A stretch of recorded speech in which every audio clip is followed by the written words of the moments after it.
Thanks for tuning in to the Big Money Investor Show with Jim Ingersoll, where we talk about the best strategies for you to create cash flow and long-term wealth. Investing like the very top investors. Visit us online at www.bigmoneyinvestor.com and enjoy today's show.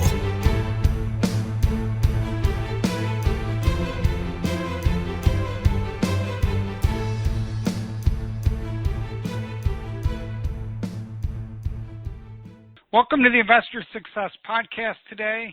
This show was created exclusively for investors seeking lasting cash flow, increased net worth, and success investing in real estate the right way.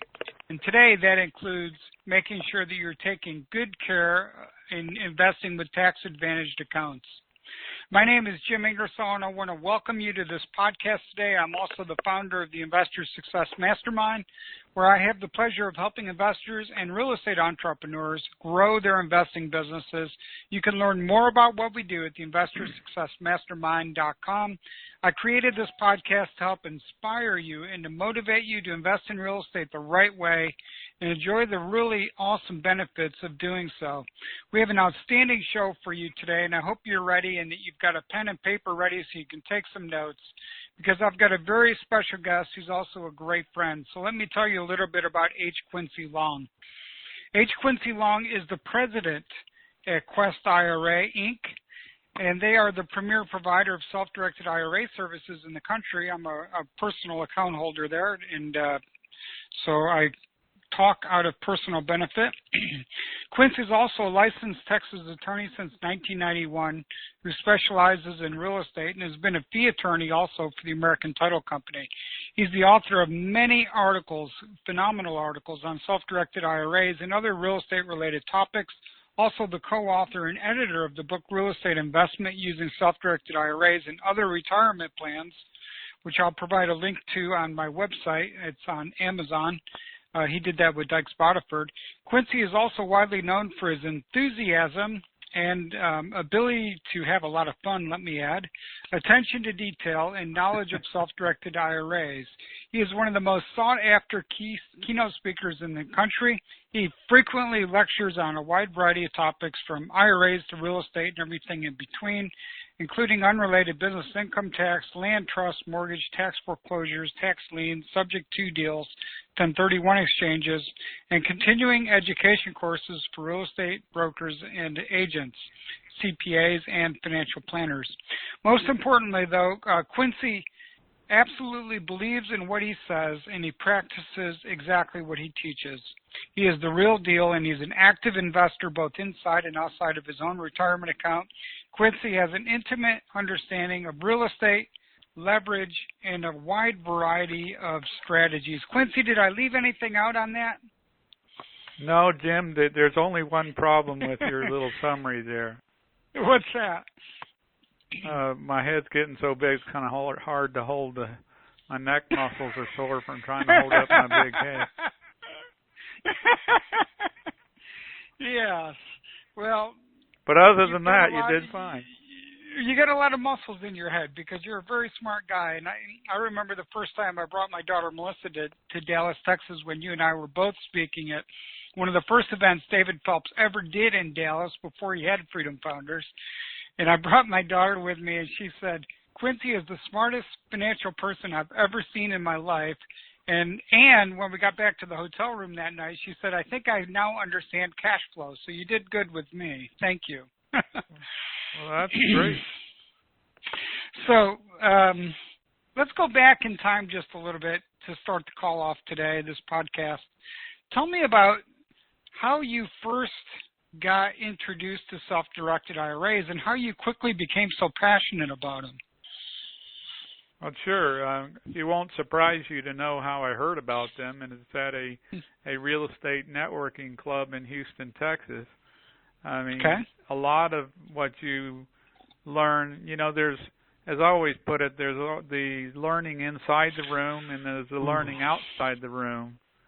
And so in discussing how other investors did investing and whatever they chose to do, whether it be flipping real estate or, holding rental property or doing notes or whatever it is, it came to be aware that, that it's a lot more fun to do that in the tax-free world than it is in the taxable world. And so I kind of went from there, and it became very obvious to me very quickly that I wanted to be a person who had control of his retirement funds. I'm kind of a control freak, and that I wanted to direct my own destiny. And if I made $1 million, that was my fault. And if I lost all my money, at least I had control over what I did. And it's worked out pretty well, I must say. Not to say that I've never made any mistakes, but it worked out really well for me. And I realized very quickly into it that there was a lot of power in self-directed IRAs. I mean, you could really do a lot of cool, fun things. But I also realized that it's a lot more fun to know a group of people that have self-directed IRAs, so you can, kind of do deals with each other and bounce ideas off of each other. And so basically me and a couple other guys decided we would start a group to discuss self-directed IRAs and how we could do deals and stuff like that. And that grew into a monthly meeting. And every month it seems like the group would get bigger and bigger and bigger. And so I realized how hungry people were for this information and how powerful the topic was. And eventually, of course, I started Quest IRA, and the rest is history, as they say. All right, so let's pick up there. You made some powerful points already about relationships and networking and getting in the right room with the right people. But let's talk a little bit about the history of Quest, not before Quest, but how did the name Quest IRA come into being, and how did that get selected, and what was sort of the background on that? I think is what a lot of people are sort of wondering. I think it's a great name, but what was the history of the name? Well, of course, when we switched out of being a franchise operation, which we know we did 5 years ago, we had to come up with a new name, new branding, and stuff like that. And of course, my old name was a little too long, so I wanted a shorter name for people to write on contracts and stuff. So we were bouncing it back and forth, and my staff wanted to call it Quincy IRAs, and I'm like, no, we're not going to call it Quincy IRAs. But, being Quincy, I wasn't opposed to having Q in it. But what really ended up happening is that Quest IRA came about because I think people were looking for ways to take control of their retirement and invest in something that they know best. And it's, so that was the genesis of it is the quest was to find a way to take control and to, do what you wanted to do with your retirement money and to search out good deals, which you could do hopefully with the networking that we provided. So it was a search for control that led me to call it Quest IRA. I think search is the key word there. That's great. I love it. Thank you for providing some of that background. Well, let me ask you this: how do you tell somebody who's never heard of what a self-directed IRA is, what a self-directed IRA is, and what's the difference between it? Most people that have W-2 income have company-sponsored 401k plans, and how do you define what this self-directed IRA thing is? Well, basically, of course, first of all, you got to realize that a self-directed IRA is not any different than any other IRA in terms of the legal framework. Right. IRAs are all created under Section 408 of the Internal Revenue Code, and Roth IRAs have some additional provisions under 408 capital A of the code. So there's no difference there. The same rules apply at Fidelity and Schwab as they do at, Quest IRA. So you might think then, why do you, when you call Fidelity or Schwab and say, hey, I heard I could buy real estate in my IRA, they're likely to tell you, no, you can't do that. And they would be right, but only in the sense that their account agreement does not allow for that to happen, if that makes sense to you. It's an account restriction, not a legal restriction that prevents you from buying real estate or other alternative assets. So when we say self-directed IRA, the elements of it are that you are only restricted from buying stuff that the Internal Revenue Code does not allow you to purchase, which is basically collectibles and life insurance contracts. Anything else that can be properly documented can most likely be accepted as an asset of a self-directed IRA. So that's one aspect of it, is a broader spectrum of possibilities for you to choose from. But the other part is, well, it's self-directed, and the self is you, the IRA owner. So whereas you have the whole world as your possibility of choices for what to invest in, you have to make those decisions yourself. You have to do your own due diligence. You have to select your own investments. And companies like Quest IRA do not provide tax, legal, or investment advice. Rather, they provide the vehicle that allows you to do what you want to do, but then you have to take charge and do something with it. Okay, so covered a lot of ground there, and starting back with Section 408, but we're going to talk about real estate, and we're going to dive into private lending today. But, I mean, people could, if they wanted to, they could still invest in stocks, bonds, mutual funds. They could invest in gold, right? Well, they could, but, at Quest IRA, we don't handle those classes of investments because that's not what we're specializing in. And quite frankly, you can get both of those kinds of things done cheaper somewhere else. So what we are is we're a holder of alternative assets, and we're a neutral party that allows you to make those decisions for yourself. And it's good timing to talk about that a little bit because of what happened with the vote this week, where the UK is going to leave the EU, and that was announced, and then the stock market went down over 600 points on Monday, and then another 200 or 300 point drop yesterday. So there's a lot of people looking for alternate investments. Besides real estate, what is one of the more unusual investments that you've seen come through that you wouldn't mind sharing real quick? Well, I could go into a lot of very unusual investments. Some of them are probably not appropriate for a podcast, but I would have to say that among the ones that are kind of odd, we did have somebody invest in a veterinary tonometer or something like that, which is apparently a way to check eye pressure in animals who don't tend to cooperate when you're poking things in their eye. And he purchased that asset and then rented it to a veterinarian friend of his, who then paid his IRA rental income from it. It was a very strange type of asset, but I guess if that works for you, that's fine. Well, there's elements of that I actually like, so that was very interesting. Thank you. Well, that's good. It gets worse from there, but I think I'll just leave it at that. I know it does. Yeah, leave it at that. That gets the wheels turning anyways.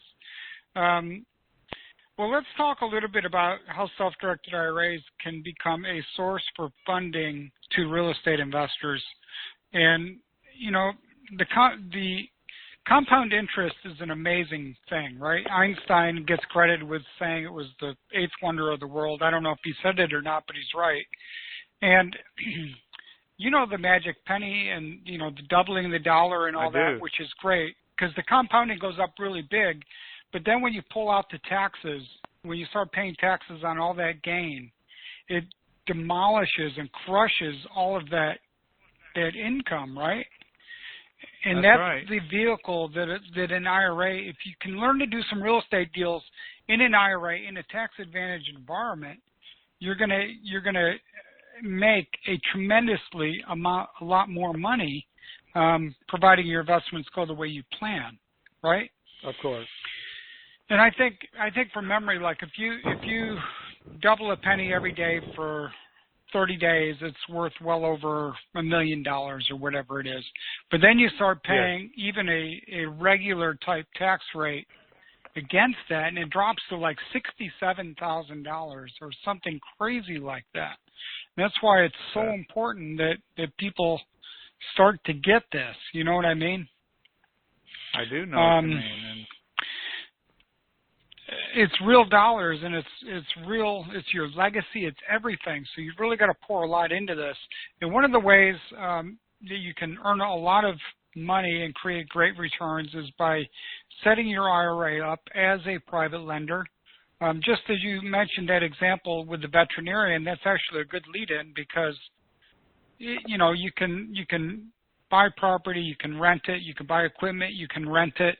You can make loans just like a bank does to a real estate investor and make some really great returns. I mean, even with the rule of 72, if you're making 10% a year, you're going to double your money every 7.2 years, right? That's right. And a lot of people don't realize that an IRA or retirement account can be a source of funding that you can use as a bank. So how does that sort of work, Quincy, with you guys? What are some examples? Because it can be debt finance, equity finance, you can do joint ventures. What all can you sort of do? Yeah, you can just about do anything you can imagine. By the way, I want to make a slight correction to what you said because I happen to have the Magic Penny spreadsheet up. Oh, good. Beautiful. And it would grow in 30 days if the Magic Penny, doubled every day for 30 days. You would end up with $10,737,418.24. But if you had a combined federal and state tax rate of just 30%, which is low according to some. I mean, I live in Texas, so I don't have to pay state income tax, but we pay a lot of something. It would grow to a whopping $81,934.66 if you had to pay 30 cents on every dollar that you made, or every dollar that you made. So anyway, I just wanted to pull that up. So as powerful as compound interest is, paying taxes is equally powerful in the other direction. I mean, everything you earn, it takes. It destroys compound interest. So 10 million or 80,000 is the question. Correct. Taxes would cost you at that $10,655,483.58 in that 30-day period. So it's worth learning all this stuff. Yeah, it's a good lead-in to our call because this podcast. Because I mean, that's the question. Do you want to pay taxes? Do you want to do this stuff in a tax-free, tax-advantaged account where you can really keep all the money that you make? I mean, the Roth IRA is the best gift our government's ever given us. So why not learn some techniques and strategies to make it grow? And take a little, seed, and you grow a huge oak tree over time. I mean, it works really well. And one of the ways you can do that is with private money lending. So what are some ideas you've got along those lines?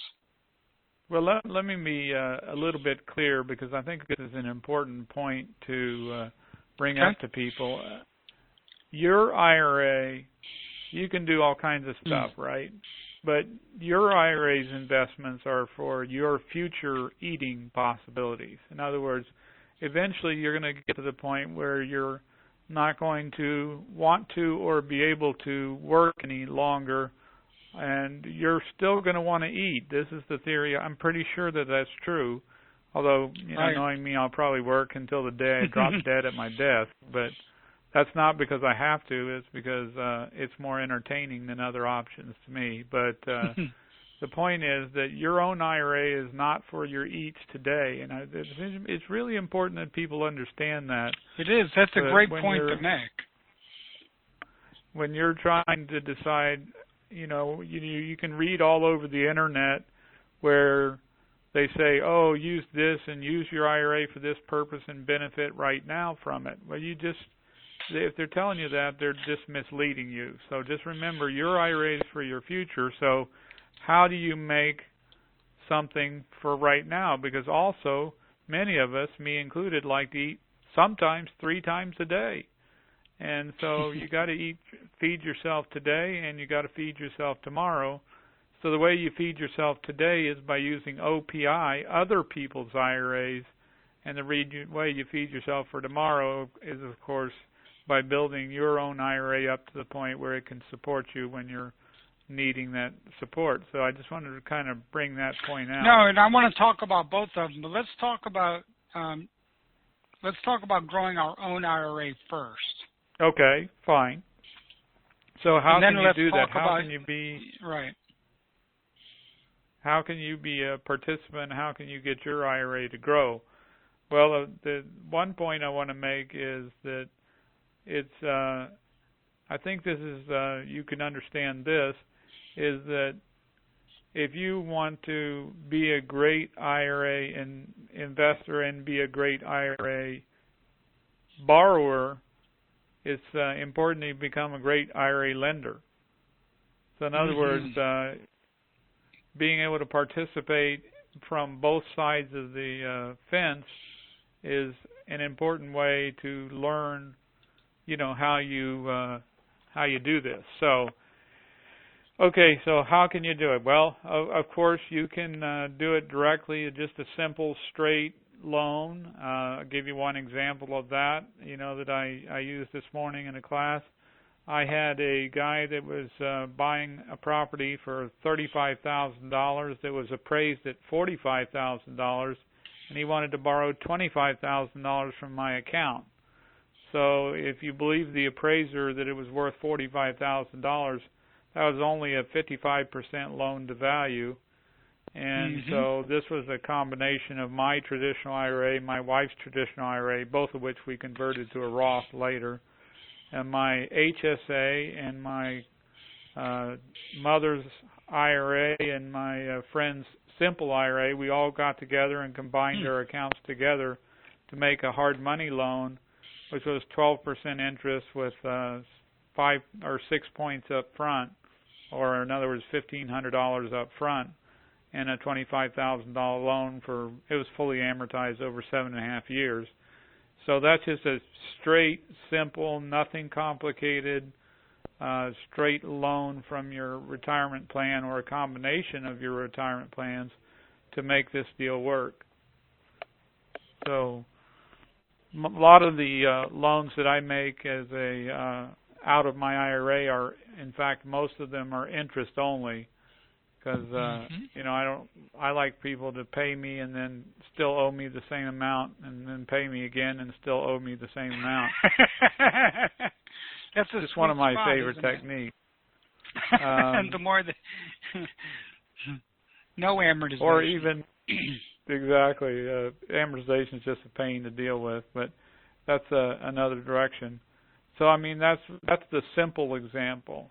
But, it can go more complicated than that. I was talking this morning about some of my other deals that I've done. Another thing that I've done as the lender is I've done a shared appreciation equity mortgage where I collected a certain amount of interest, of course, normal interest, and then but I bargained for a certain percent of the uptick in value. So one example is I think I charged 10% interest and had an equity kicker of 50% of the increase in value of the property. When the property is sold or 5 years later, we'll just get it appraised and see what the balance is at that time. So shared appreciation equity loans are fun. Now you got to watch with any of this stuff, Jim. You got to really watch state law and make sure that you're not doing anything that's going to violate state law. So be careful with creative techniques when you're, Give an example of one of the state laws that you've sort of got to watch. It's not a usury issue. Well, it could be, depending on how state law, works. In Texas, I've kind of concluded that it really isn't a big problem because it's a unknown quantity, and it seems the case law seems to support the fact that as long as it's not some ridiculous thing that's known in advance of exactly what you're going to get, it doesn't seem to be a problem. But yeah, I mean, you hit it on the head. Usury is one issue in lending that you got to be careful about. So that's another example. Let me think. Another example I've done is where I've done a note convertible to equity. Now that's an interesting technique. How does that work? So, for example, I loan money on a piece of property, and or I arranged for the loan. I don't quite remember which, but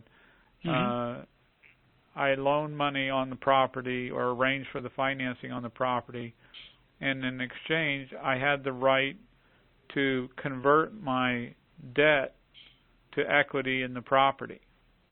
So in other words, at any time I could say, okay, and that was for basically the loan balance. So at any time I could say, like, okay, well, you no longer have to pay me interest, but I'll own half the property instead of you paying me interest. And so I converted or released my loan interest in exchange for an equity equity part of the property. And there would be circumstances when that would really work out well. So you could do debt financing and sort of be a bank if you want, short term or long term. You could be a hard money lender and charge 12 to 15% interest. Interest only would be better, and then 3 to 6 points, whatever you want. Or you could do equity type financing and joint ventures and really hybrid all of that together if you're really creative and you want to, right? Right. And speaking of joint ventures, that's an excellent way to do it. And that's not really doing a loan. That's participating as an equity partner, but it's another great one of way my to handle favorites. things. I'm sure, because you've got a really nice joint venture agreement that I've read before, and it allows you as the investor to control, and yet allows the IRA or whatever your partner is to participate. So joint ventures are just a great idea.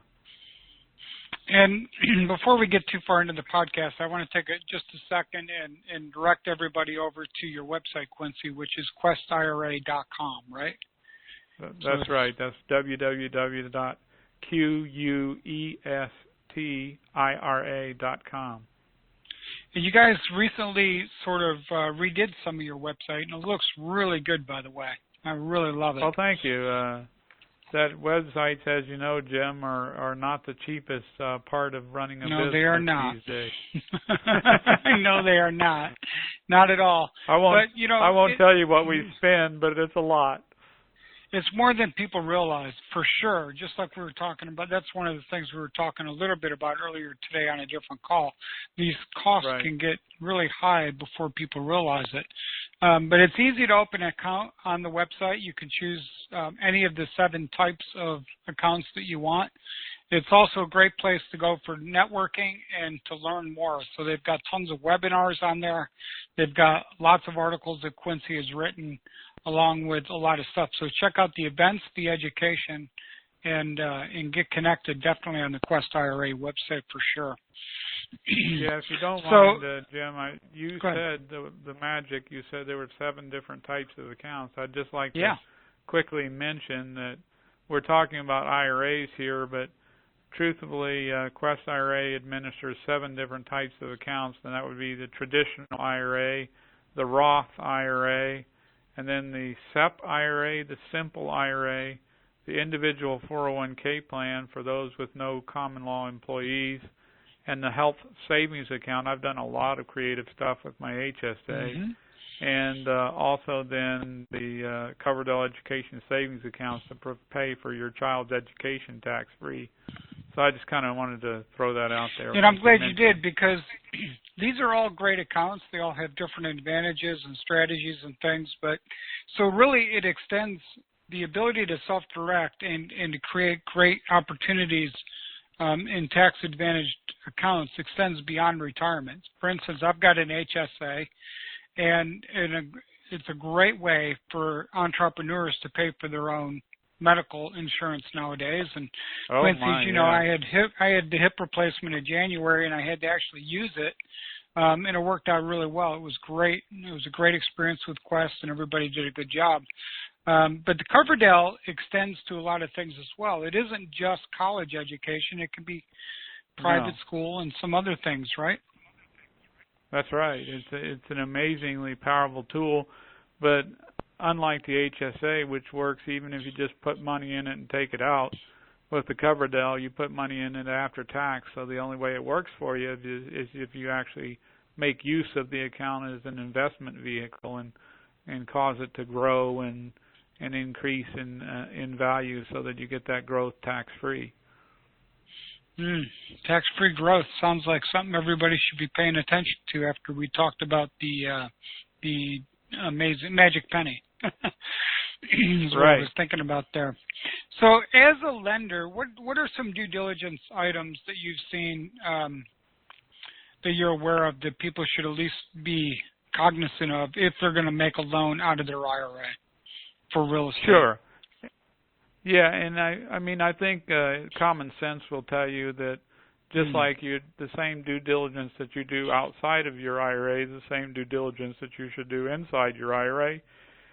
And it includes primarily two different directions of due diligence, and I think this is missed by a lot of people because and especially you hear about self-directed IRAs and you can do all this stuff and you meet these cool people that seem like they know everything about what's going on and they're excited and they're telling you all about their deals and you think, yeah, that sounds good, and your greed glands, your greed glands are right under your tongue. I didn't know if you knew that, Jim, but what happens is they get to growing, swelling up there, and then they start choking your air off and squishing your brain so you do something stupid. And so you got to watch those little suckers. And what happens is that some people, or most people, when they're trying to understand due diligence, most people understand fairly well that you have to do your due diligence first on the property, correct? Which means that if they're telling you that, I'll give you a perfect example of somebody who said, hey, I got a house I can buy for $84,000 and it's only going to require $60,000 worth of rehab. I'm going like, okay, that's a pretty hefty rehab, and I'm thinking in my mind, and it's worth $190,000. So the instant profit is $46,000. What's wrong with that calculation, Jim? If you have 144 all in, yeah, is that $46,000 of equity? No. No. No, not at all. Because one, you got surprises always on rehabs. Two, you got closing costs and holding costs, and he wasn't even counting holding costs or closing costs. He was just kind of doing away with that. Well, that's just he didn't do anything wrong or malicious, but he just really wasn't, either didn't understand or was trying to wash over the what the real profit on that deal did. And so it's just something to be aware of. You got to check out the comparables, the value of the property, of course, after it is repaired. Be careful of things like somebody who will give you a comparable outside of the subdivision where the property is located. Because sometimes right across the road is a completely different subdivision with completely different numbers. In the city, it can change block to block. Absolutely, you sure can. So you got to be careful there. You got to look at the repairs that they're going to propose to do on the property and see if those make sense. And Jim, I'm going to tell you something. If you don't know how to evaluate the loan because you don't have the experience, you know what you do? You hire somebody to evaluate the loan, and they probably charge a fee. And who pays that fee? Not you or your IRA. The borrower. The borrower pays the fee. So due diligence on the property is kind of common sense. You would expect people to do that. Don't ever believe anything anybody tells you. But, my friend Linda says, trust but verify. So that's one aspect of due diligence. Yeah, if you're concerned on value, just get an independent appraisal. Exactly. Although, in some cases appraisals or MAI appraisals are facetiously known as made according to instructions, but that's another issue. Appraisers are, at least they're trying to tamp down on appraisers doing crazy things. But anyway, real estate due diligence, check the comparables, check the repairs, see if they're realistic, see if they're forgetting anything like closing costs and holding costs when they're telling you how much profit is going to be made. Don't ever go above 70% of the after repaired values, which means that, for example, if you have a property that will be worth $100,000, you would never loan more than $70,000, including the cost of any repairs, and preferably no more than $65,000 in that case. So those are just common sense kind of things. I think it's important. Another common sense thing is get somebody into the property for you. Don't do everything sight unseen. If it's in your local area, Absolutely. then you can go visit yourself. If it's outside of your area, then you really need a strong team or some boots on the ground to help you out. No question. But make sure you've got somebody in there, because you can't do everything from pictures unless you really, really trust the people that you're working with. So that's important, and a good point, Jim, is have boots on the ground. And I always tell people never invest in something you wouldn't be terribly excited to own if the borrower defaults, because guess what? Life happens, and sometimes you got to take it over. I could tell stories about that. But let me finish the due diligence. Yeah, I'm sure you could. Right. Let me finish the due diligence point, because when I was first learning how to do private lending, I was told, hey, it's asset-based lending. As long as the asset is good, you're good. You don't have to worry about the credit of the borrower or the reputation of the borrower. That, my friend, is total and absolute nonsense. So do your due diligence not only on the property, but also on the people that you're dealing with. So let me tell you a real quick story of what happened to a family member of mine. It wasn't mine, but he kept coming up with, and I'm not trying to scare anybody, I'm just trying to demonstrate the importance of due diligence on the people. I think it's a great point to make. But anyway, he kept coming to meetings, and he was real outgoing and seemed like he was doing a lot. He was always telling me about all the deals he was doing, and that he wanted to be a borrower, and he'd pay 12% plus a couple of points and all this kind of stuff. And that sounds good. And I said, okay, well, let me know if you got a deal. Let me know. He kept sending me these stupid deals that he wanted to borrow 85%. I'm going like, no. He said, but you're going to make like $5,000. I go like, I don't care. The loan value is too high. Right. So I kept turning him down. Exactly. I kept turning him down, and that should have been a hint to me. But he gave me stupid deals, and all of a sudden he comes up with a deal that's not stupid.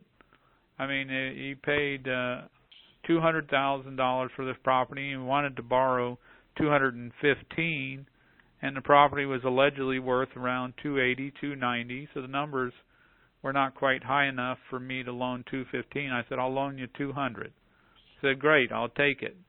And it was in a nice area, a big house in a nice area called Kingwood, Texas, and seemed like it was just perfect. So closed the deal.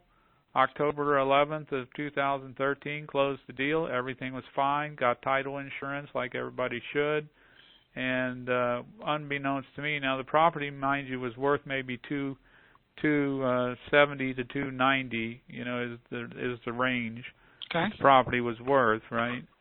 So unbeknownst to me, 4 days later, he goes and borrows another $215,000 from a title company, a different title company and a different lender, and they record that. And then 10 days after that, he sells the property with, get this, 30-year financing to a homeowner and collects a down payment of $45,000.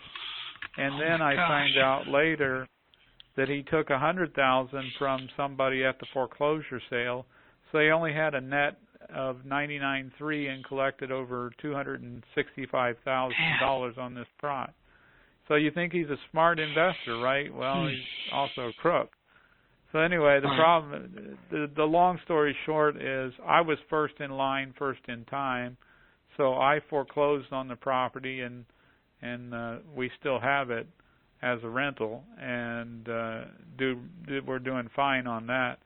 The second lien holder was still protected because he had title insurance, and so the title company just paid him off, and the homeowner had a dispute with the title company. So there were 3 title companies involved.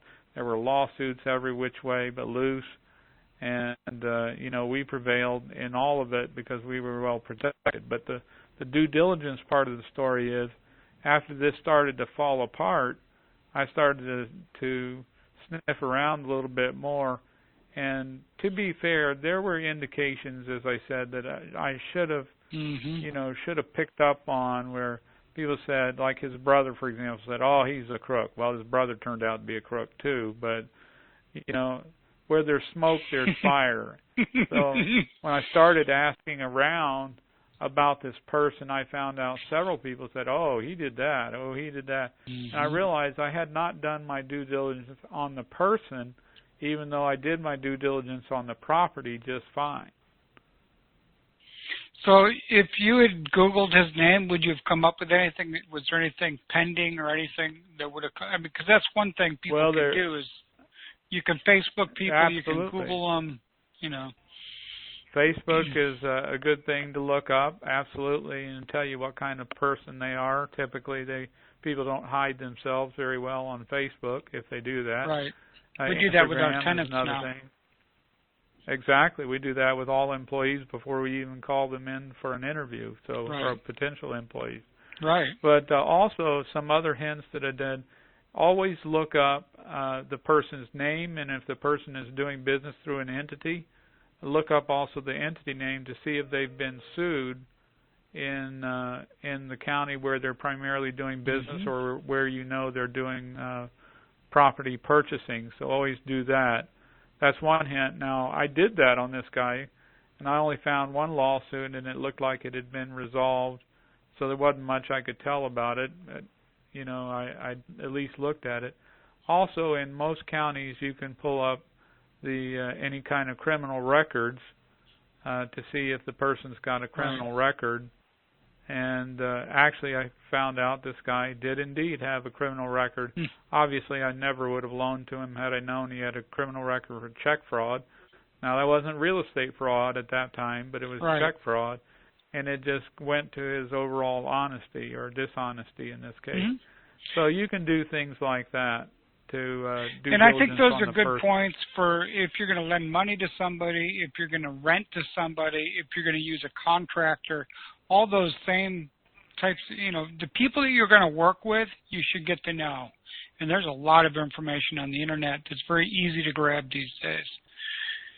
All right, well, so due diligence on the property, due diligence on your borrower, know who you're working with are all really good tips, because when something starts to go, let's make this point real quick too, Quincy. Every once in a while you might work with somebody and you do your due diligence up front, but life changes, and all of a sudden they struggle and things start to happen. And one of the points you make is you should take action right away. The same is true whether you're renting to, if you're renting to a tenant and they start to fall behind in their rent, send out the pay or quit on the first available day of the month. For me in Virginia, according to my lease, is the 5th.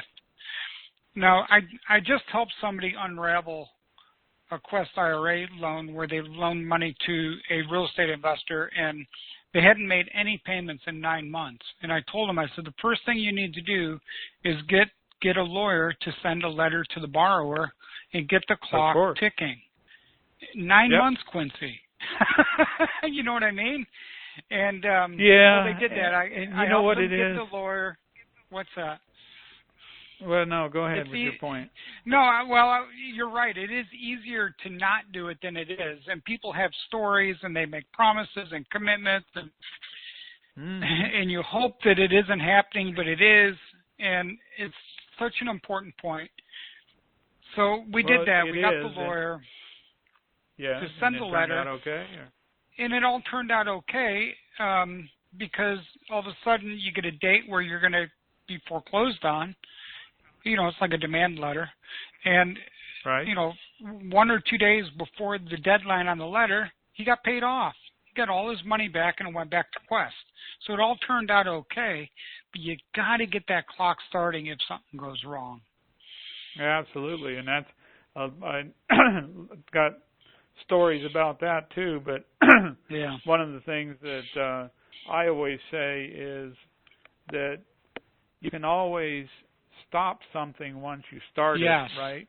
But you can't finish it until you begin it, right?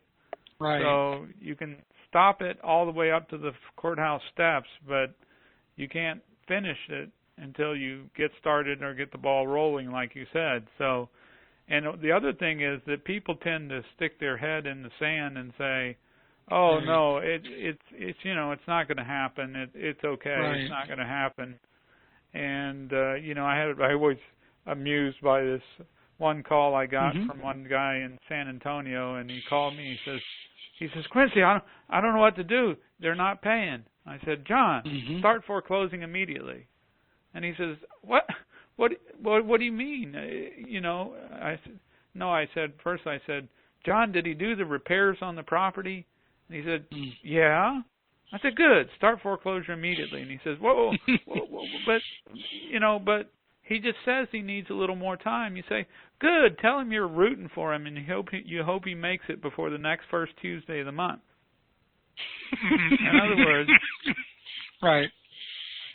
You don't have to be mean about this. I mean, most people that borrow my money know I'd foreclose on my mother if she didn't pay me. So, you know, I wouldn't loan money to my mother I don't want either, to scare anybody, but if you do your due diligence up front on the property and you know who you're working with, and you treat this like the investment that it should be, which is earning a phenomenal return, then you got to mitigate your risk, and you've got to understand the process associated with it if something goes wrong. Right, and there's nothing wrong with, by the way, sometimes foreclosure works out really well, and if you've done your due diligence properly on the property. Right. And the other thing is I want to point out is we don't want to scare anybody away from doing it but life happens to people. People get divorced. Changes. People go bankrupt. Crazy things happen in the stock market and people go broke. Insurance doubles because of flooding and makes it no longer cash flow capable. I mean, there's all kinds of things that happen, and just life happens in general. And even a person that's a good person, you know, can get into some trouble. And so you just have to be prepared. That's where the due diligence on the property comes in. And everybody wants to stick their head in the sand and pretend that it's going to change, but, you know, assume it's not going to change, and then you can always change your mind later if you decide you don't want to foreclose. So great points, great discussion, Jim. I really appreciate this. All right, let's flip just a little bit, because I know a lot of the people who listen to my podcast are also borrowers. And I encourage people to be both a borrower and a lender. And if you're thinking you don't have money to lend somebody, you probably do. It's probably in a retirement account, maybe an old 401k. Flip it over to Quest, and then you can lend somebody some money. If you don't have much money to lend somebody, try lending somebody a $100 bill and just see how it feels and what you're going to do to make sure you get that back.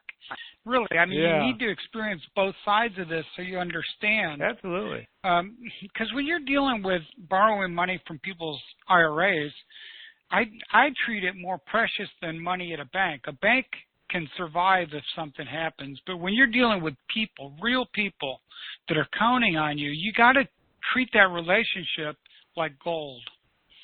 Absolutely. Really do. That's, as I always say it, borrowing private money or even IRA, private money, including IRA money, is all about one thing, and that's your relationship with the lender. I mean, it's relationship borrowing and lending.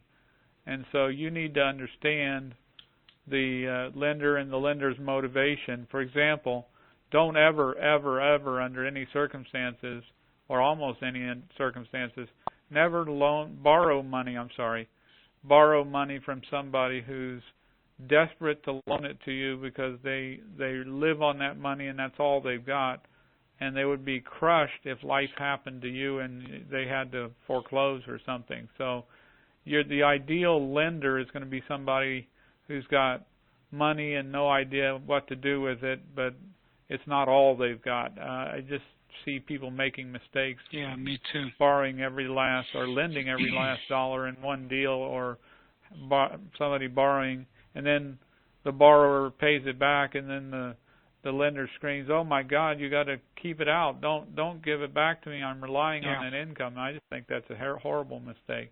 But you also have to understand that for most successful lenders, they're going to have money sometimes, and they're not going to have money other times, right? Because if they're doing it very successfully, money's coming in and going out.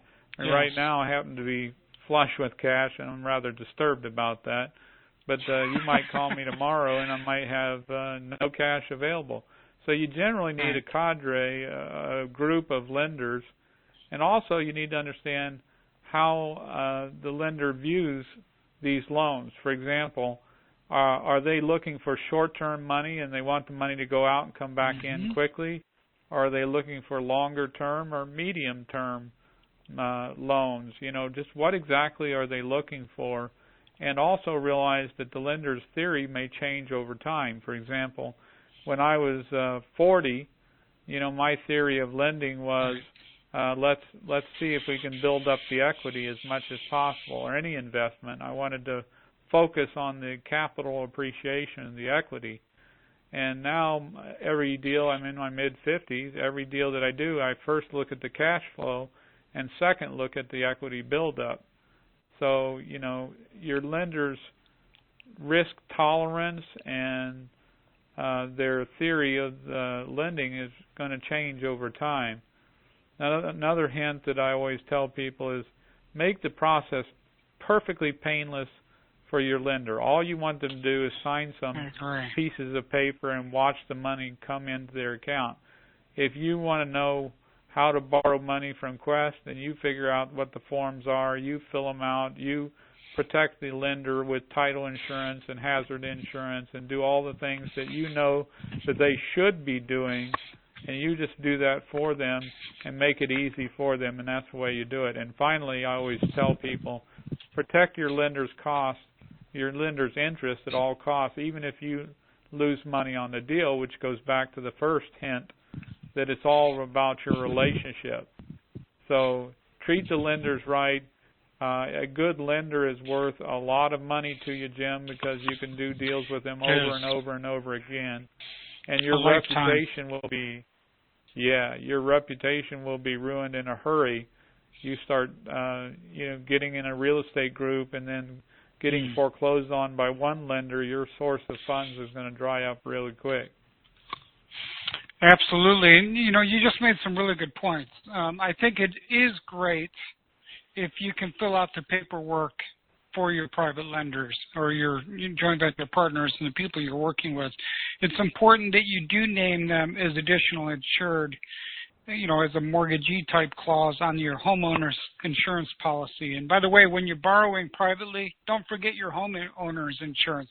I've seen it more than once. I've seen it several times.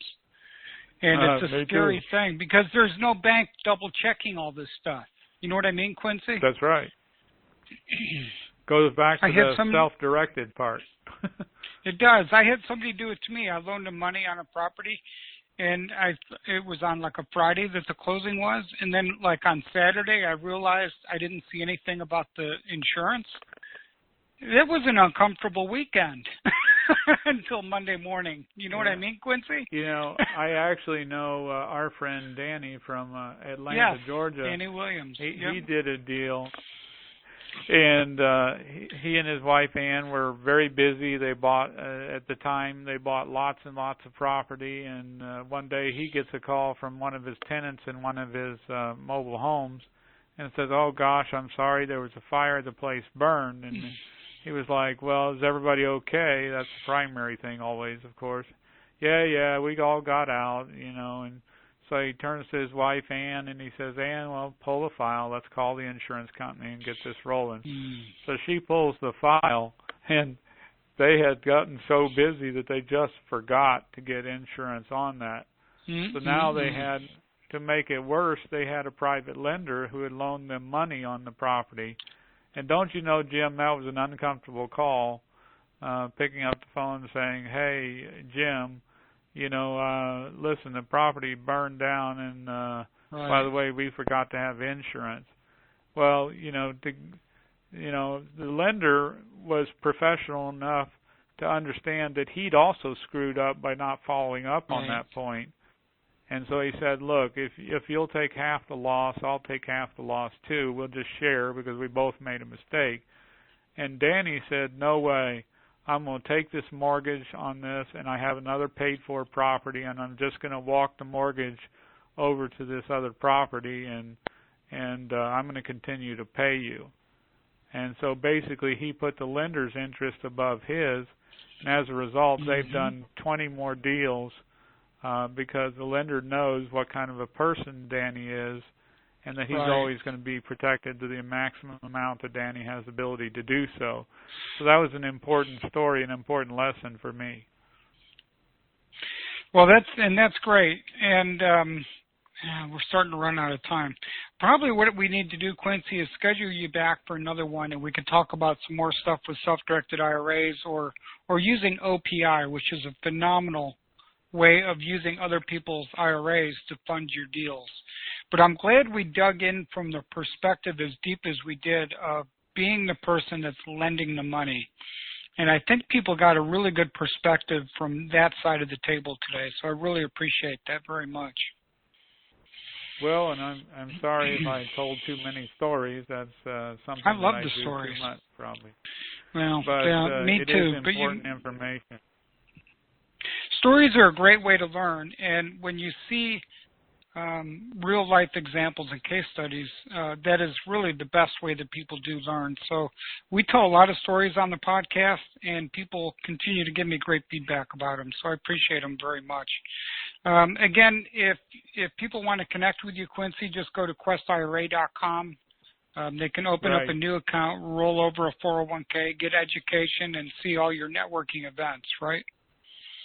That's right, all of the above, and they can also email me at quincy.long@questira.com. That's QUINCY.LONG@questira.com. Jim, am I allowed to mention the special we're running, or is that not possible? No, I'd love to have you mention it. Quickly mention that I made a bet with with my employees that they couldn't get to 500 accounts this month, and they're running a little bit behind on that. So they convinced me that I should offer a 2-for-1 deal. So it's normally $100 per account to open an account. And basically they've convinced me to allow that to be 2 accounts for $100 or half off, but it only is going to be good if you get it started and by the time the end of the month comes around here in 3 days from now. So I just wanted to mention that. That's a great offer. And remember, if you've already got an IRA, maybe it's a great time to diversify and get an HSA or ESA. Maybe you're an entrepreneur and you want to look at the solo 401k or whatever. Exactly. So just give us a call or contact us if that's of interest to you. And I appreciate the time today, Jim. What's the best number if somebody wants to call and talk to an IRA specialist today? What's the call-in number? It's the best way to call is I always like to say it's 855-FUN IRAs. That's my little 855-FUN IRAs, and you definitely put the fun in IRAs. There's no question about that. Yeah. So it's kind of that's 855-3. Now, see, I always have to do this. Look at the numbers. But whatever it is, it's 855-FUN IRAs, or also you can call 800-320-5950, which is probably easier. 800-320-5950 is our other 800 number, or toll-free number to call us. just ask for an IRA specialist. They'll help you all out. Or go to questira.com. Quincy, thank you so much. Look forward to getting you back on here, and I can't wait until we have the opportunity to see each other face to face again. It's always a great time, and love seeing you and your wonderful wife and everybody as well. All right. Let's go ahead and close this out. That's it for this very special episode of the Investor Success Podcast with H. Quincy Long. Again, my name is Jim Ingersoll. I get to be your host for this podcast. I'm also the founder of the Investor Success Mastermind, and you can learn more about that at investorsuccessmastermind.com. If you have a question, you can email me at any time, jim@investingnownetwork.com. And look forward to catching everybody on the next show. Thanks for tuning in today. And Quincy, thanks for being a great friend and providing a lot of great content today. Thank you, Jim, and I'll talk to you soon. Thanks for joining us today. Be sure to share this podcast with your friends and social media contacts. And visit us online at www.bigmoneyinvestor.com.